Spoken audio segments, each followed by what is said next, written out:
Hello and welcome to TCG Time Capsule, the show where we look at the mini trading card games that didn't quite make it and were banished to the bargain bins. Each episode we will be looking at a different card game's history, why it failed, and if it should ever return.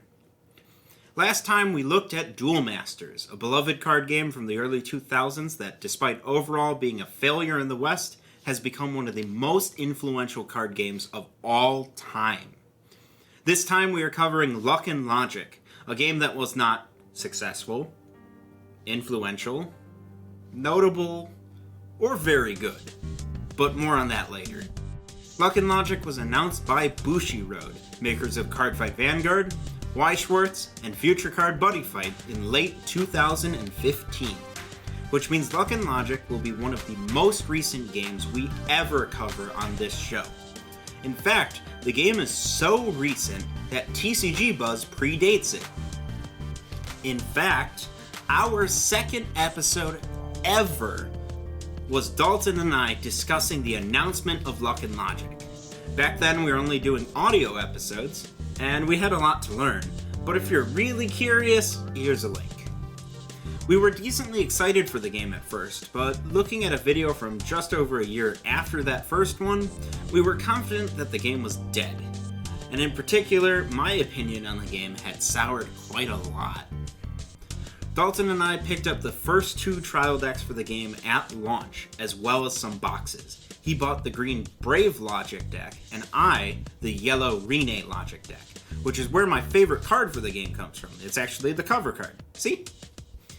I'm going to try to explain the basic premise behind the world of Luck and Logic. Bear with me, it can be a bit confusing. The core concept here is fusion, or to be more accurate, transunion. There are a small number of people born called logicalists, gifted with the ability to reach out and bond with people from parallel dimensions called foreigners. No political commentary, I hope. With the power of their bond, they are able to fuse together into powerful warriors. To put it simply, I have a logicalist, I have a foreigner. Transunion! Was that a good impression? Yeah. Thanks, buddy. Yeah, I'm sorry about that. Tying into the card game was an anime. Rather than feature people playing the card game like most shows of related origins, they opted for a more standard action anime in the world of Luck and Logic, focusing on the team of logicalists and their partners fighting beasts from other worlds, invading the human world. It's pretty average as far as anime go. I liked many of the visuals, but the plot is pretty cliche. Most reviewers gave it around a 7 out of 10. Let's talk about gameplay. At the beginning of combat, each player sets 6 gate cards on the field face down.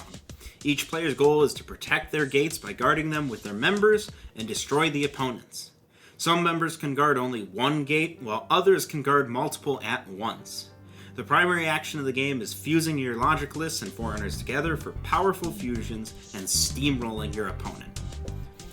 As turns progress, each player adds cards to their level zone, up to a typical max of 4. These determine the levels of creatures you can play and the number of attacks you can make each turn. Now we move on to combat, which is a complete train wreck. I'm going to do my best to try and cover it all, but bear with me, it's a bit of a nightmare. When you attack a gate directly, you always win that battle, but when two members fight each other, it becomes a battle of power. The outcome of battle can be influenced in several ways. First is the intercept step, where you can have other members on the board assist in battle by being placed in the intercept zone. Only cards with intercept markers on them can be placed in the intercept zone. After that, you have a second step where both players can increase their power in a system that will be pretty similar to fans of the Dragon Ball Super card game or of Cardfight Vanguard, where you can place cards from your hand that have a logic number on them into the battle zone to increase the power of your member in battle to try and turn the fight in your favor, as well as play tactic cards for additional bonuses. You also have to keep in mind that your member in battle has a limit. This number represents how many cards you can place in the battle zone. If your member has a limit of 3, that means you can only play a maximum of 3 cards. Keep in mind that doesn't count the cards that you intercept with, because those go to the intercept zone, which is separate. This is also where paradox cards are introduced, which are hands down my least favorite mechanic from the game. Each deck is required to have exactly 8 paradox cards in them. They're landscape cards which are played during battle, which make the fighter's power totals completely irrelevant.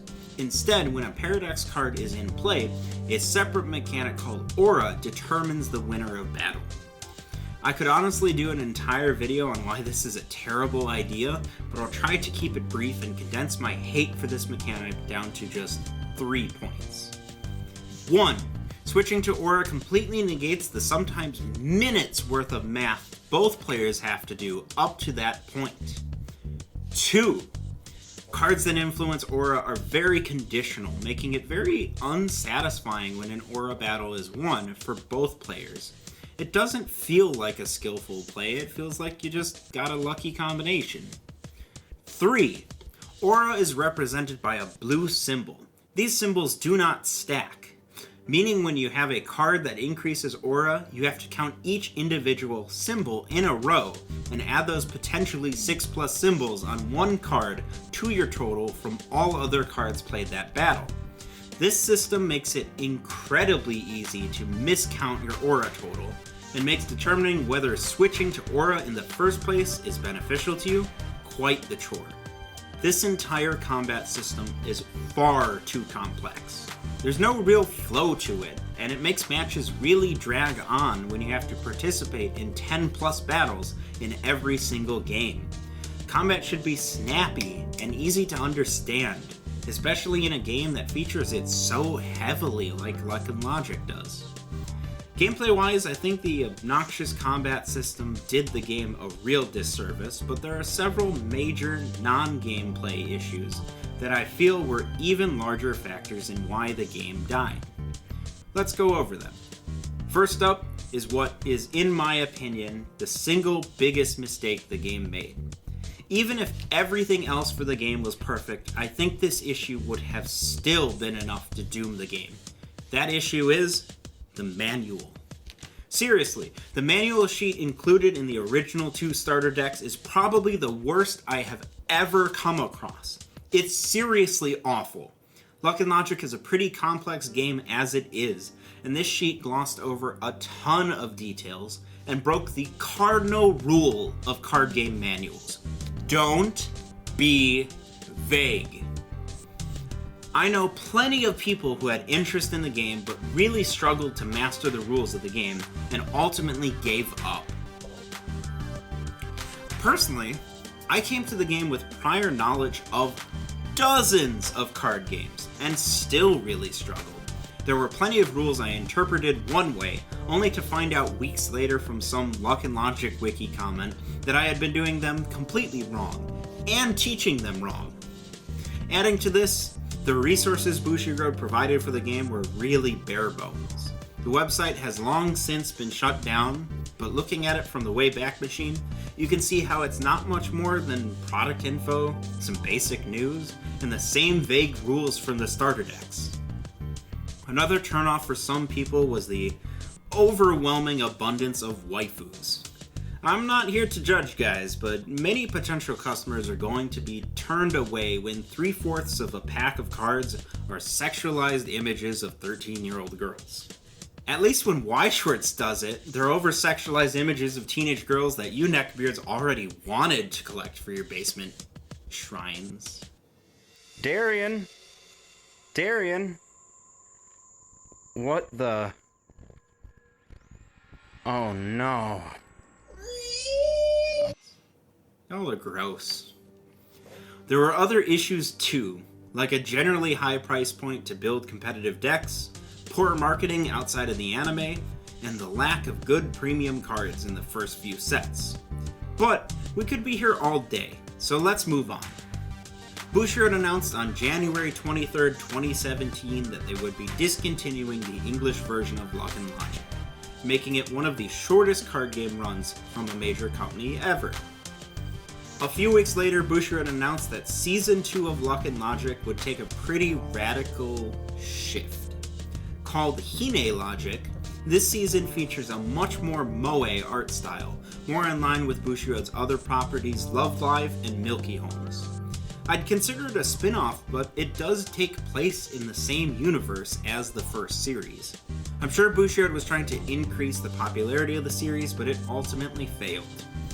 The anime received pretty mediocre reviews, and the entire franchise was permanently cancelled within a year and a half. So now we reach the part of every TCG Time Capsule episode where we ask whether this dormant franchise should be revived. The answer for Luck and Logic is... God, no! What the? Oh no. That was your cue. Alright.